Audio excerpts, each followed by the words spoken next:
Welcome into Five Things. This is Erik McKinney, joined as always by Marc Kulkin and Greg Katz, and we're here after USC's 45-27 loss to Oregon State in the Coliseum. First time in 61 years that Oregon State is celebrating a win down here on the turf at the Coliseum.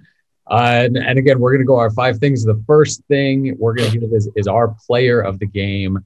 Greg, go ahead and jump in with your player of the game.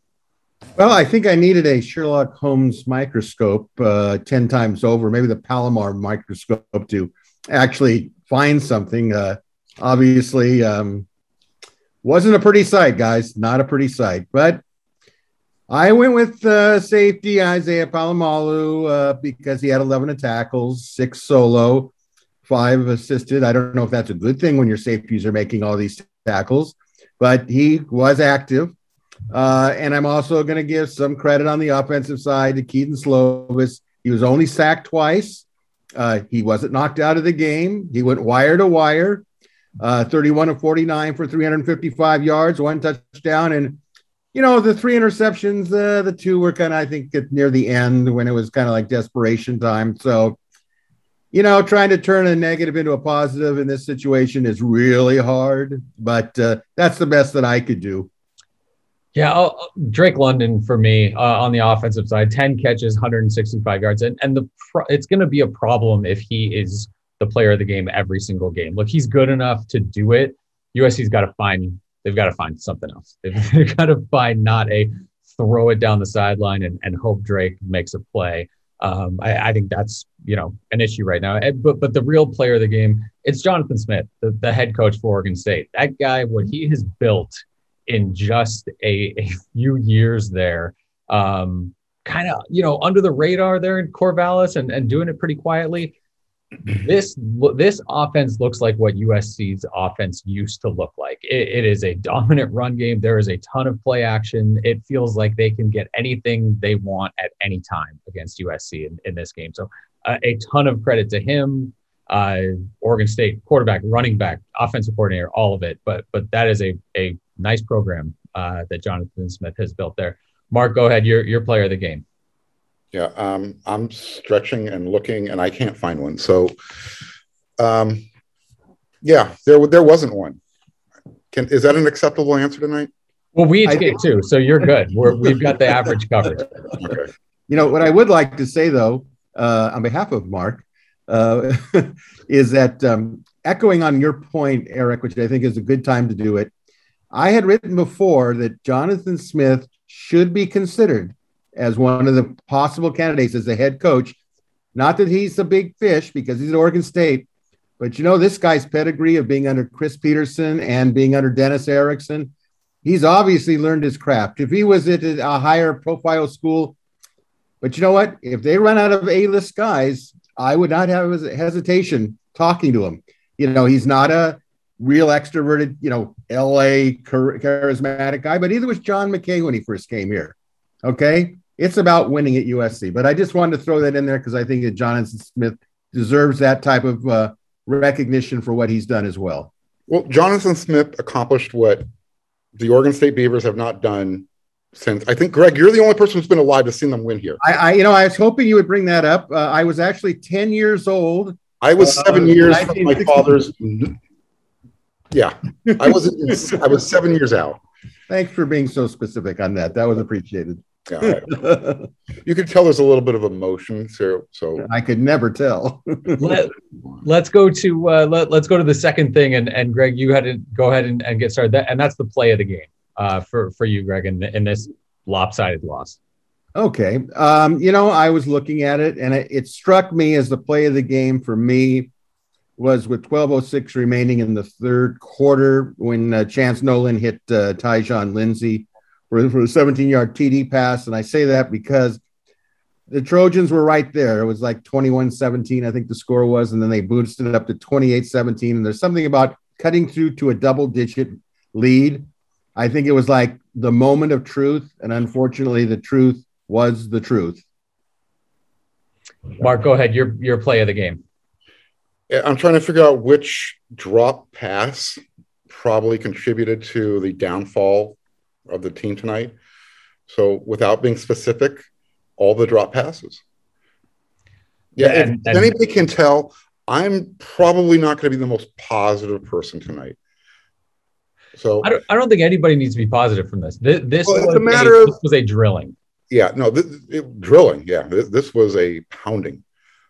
The Trojans gave up, 500 and what was the final total? 500 and what yards? 317 of those were on the ground. I got nothing to say. Nothing nice to say right now. Yeah, my play of the game is there at the end of the second quarter, and it's plays. It's a 5-play, 92-yard drive where it looked like, hey, USC has the ball towards the end of the second quarter. Maybe they can get something going, score some points, go into halftime because you are going to have to kick it off. Instead, they punt. Oregon State just jams it straight down, and USC was able to get 3 after that, but that drive, that was the second 92-yard drive in a row for Oregon State.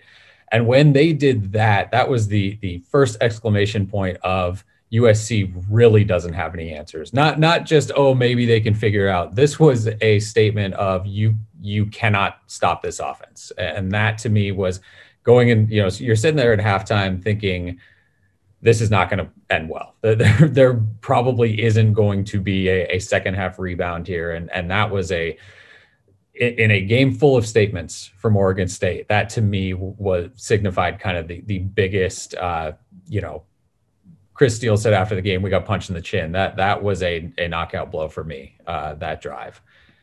Let's go with Greg, back to you and move to the third thing. And this is what you expected to see and it delivered. I said on Inside the Trojans Huddle, our little video panel show on Tuesdays, plug, shameless, that OSU's offense was going to be tough to handle, that it was going to be a tougher than tough game. They're leading the conference in offense. And people pointed out, well, they beat Hawaii, they beat Idaho State, whichever Idaho potato they're talking about. Okay, it's one of the Idahos.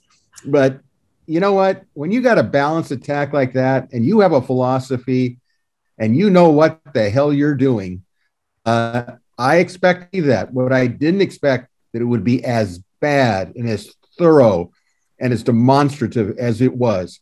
It left, you ever heard the term, leave no doubt? I think that was Pete Carroll's motto the one year they won the national championship, I think in 2003 or 2002. They left no doubt. That score at the end was much worse, like the Stanford game, than what it's going to say on the internet headlines today. Yeah, Mark, go ahead and go. Was there anything from this game that you expected to see that delivered? Well, I expected them to be able to run the ball. I did not expect them to gain 10 yards a carry. What was the final average? Because that left a very big footprint on my forehead. And it wasn't just that they ran. It's that they threw the ball at will, too. There was not one thing that USC was able to do successfully on defense. Not one thing. And for the life of me, you're looking for an adjustment at halftime. And it's almost like Oregon State made a secondary adjustment because whatever Todd Orlando and Vic So'oto and Dante Williams and Craig Nyber were game planning. You mentioned it. When Isaiah Polamau is your leading tackler, that's not a good sign. Yeah, the run game for me, right? Oregon State, they want to run the ball. It feels a little like when Stanford was kind of running through. I mean, this is something Oregon State does not have the players when you look at the names and that kind of thing to be able to do this. But boy, they did it. And it's a system and a scheme. And I had thrown out kind of to you, Mark, during practice and throughout the week, kind of over under of 250 rush yards for Oregon State if things go badly, right? If things go badly for USC. And they hit that 319 that Oregon State has. So I expected them to run. Again, I think for all of us, the expectations we had coming into this game, they all got blown out of the water a little bit. We saw a little bit of maybe what we were expecting, but then to that degree, I just don't know. I don't think anybody saw that. They couldn't take away any aspect of their offense, not one side of it, running the ball or passing. Mm-hmm.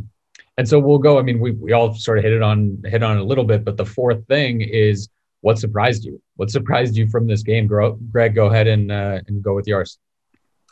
What surprised me, there's again no sacks, not one sack in this game.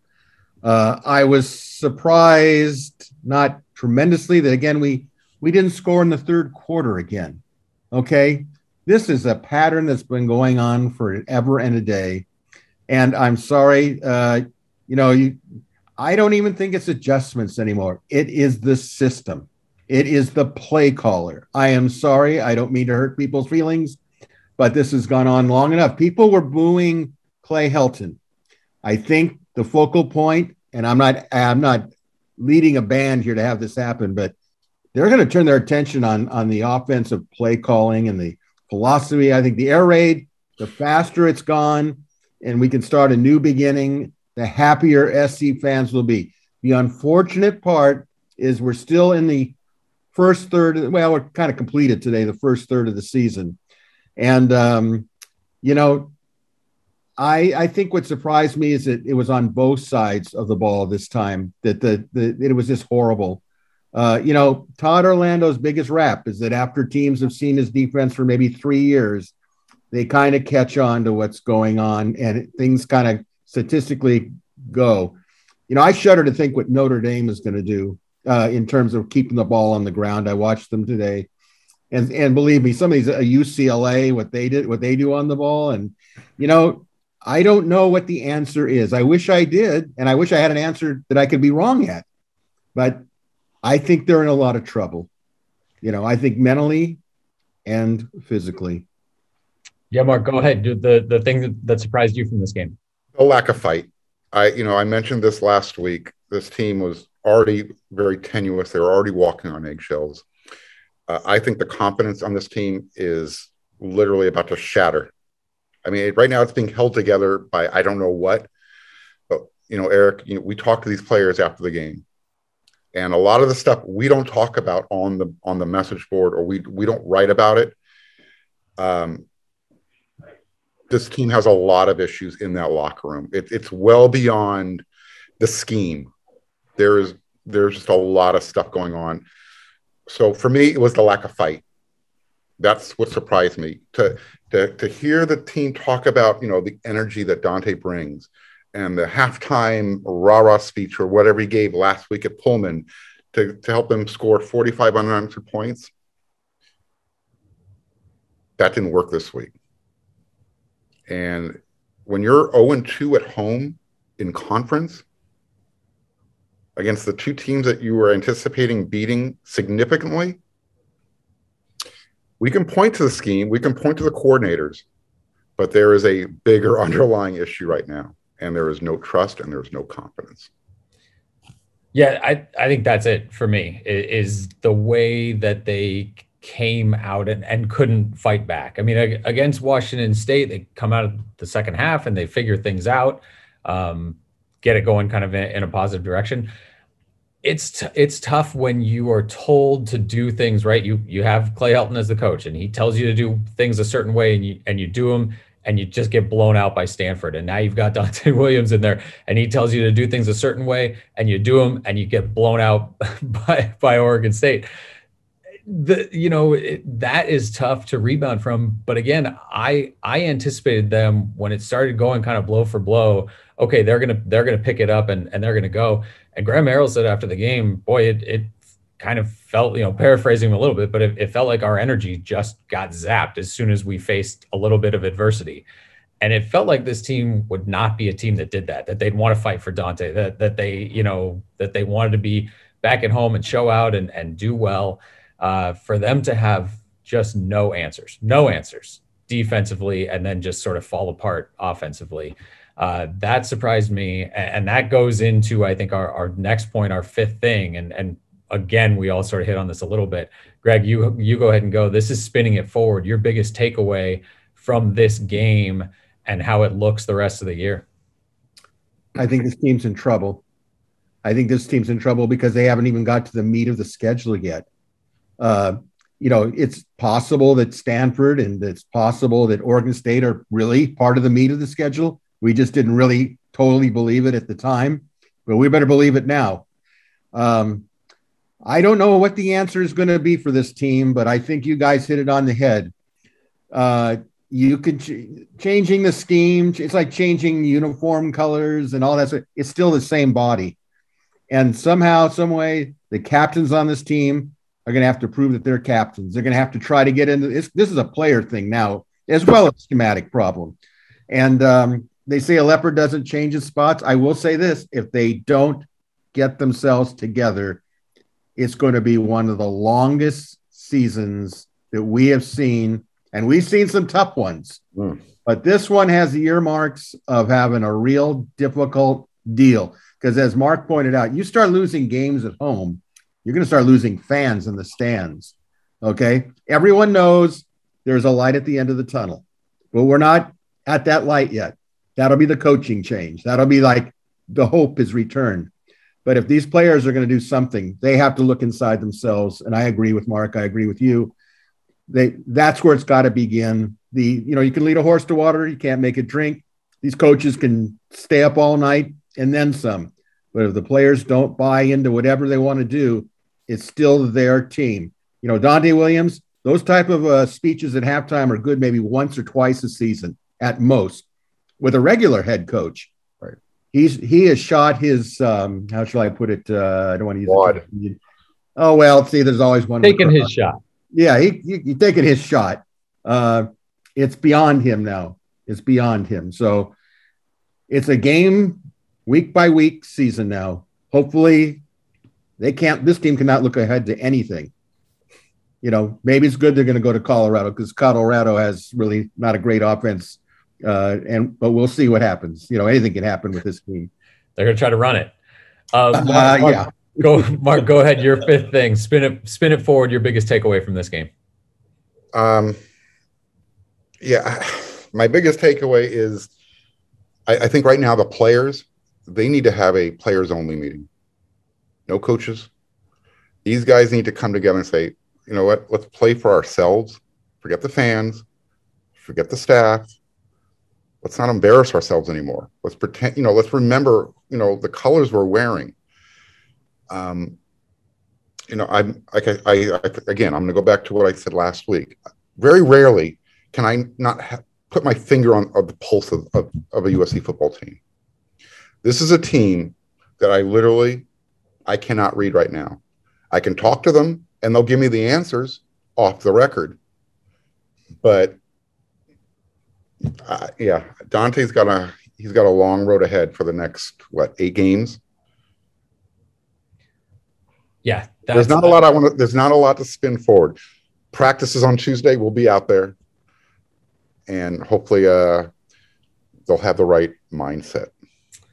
Yeah, I think this game for me gives you a better answer of where the team is than certainly Washington State now. I mean, as you put all the pieces together and try to figure out kind of what the team is, Washington State, kind of the way they played without their starting quarterback and that sort of thing, the energy bump that USC got from the first game with Dante Williams, those weigh a little bit heavier now as you start putting all the pieces together. And that's absolutely the spin forward. This team needs to figure out who they are, what they do well, and start doing those things. And if the answer to those things is nothing, Greg, like you said, this was a conversation of like, could this team be, 6-0 as you start getting into things, and could they run off a winning streak before that tough, maybe Utah, Notre Dame, when you're talking about stuff at the beginning of the year, that looks light years away at this point. And so, they need to gather up and figure out what can we do offensively, what can we do defensively, because what Oregon State didn't seem all that difficult. They ran it hard. They pushed them around. They reset the line of scrimmage 4, 5, 6 yards downfield on every snap offensively. And if teams want to do that, if they've built themselves in the trenches, they're going to be able to do that. So the takeaway here is, USC's got to figure out what do we do well, and we need to start doing that. And the scary thing is, what are those answers? What does this team do well offensively, defensively? I think there's potentially some real soul searching that has to go on with this team this week. And again, like you said, getting out of the Coliseum, going to Colorado, hopefully that sets it up. But again, does that, whatever happens there, does that just mask kind of where you are? It's what's clear, I think, at this point, and you guys can hop back in with maybe a final thought before we wrap up. But what's clear is that this was not a one coaching change away from getting to the bottom and rooting out everything and getting back to where you need to go. This is, you look at offensive line, you look at defensive line, you look at scheme, you look at just elite skill on the outside on both sides. And there are a lot of questions. Not just after this game, but this game puts that kind of magnifying glass on things that we have seen over the last few years. Mark, I was just going to encourage everybody to watch the video interviews, because I think you'll see the body language. You'll hear the words that are coming out of the mouths of the players and the coaches specifically. There's not a lot of answers that are coming out. And that's, I think, the scary part, is that we are now asking very direct, specific questions, and you're getting the 1,000-yard stare, and you're getting 1,000-word answers that literally are not answering the question, because there's no answers. They know that you can't say if they would have not dropped so many passes early in the game, things would have been better. Later in the game, they were catching passes. So it's much deeper than that. Yeah, Greg, I don't know if you want to tie a bow on this. I'd like to end this from being a funeral dissertation to an uplifting moment, if I could. Whoever the new head coach is going to have tremendous leverage. Okay, that new coach could say to them, "You need me, and the best way to get me is to make me financially secure." It's a real bargaining chip, because Mike Bone and Carol Folt, the way things are going, are not going to be in any position to tighten the purse strings and do something on the cheap. I think that much is clear to me. So maybe this, turning a negative into a positive, that down the road, a coach that says, "Great, they really need me," and they're gonna give in to some of the things they might not have given into before. So I'd like to leave on that positive note. Yeah, so that's our 5 things wrap up from Oregon State's just big convincing win here at the Coliseum, 45-27 over the USC Trojans. For Greg Katz, for Marc Kulkin, this is Erik McKinney. Thanks for watching WeAreSC.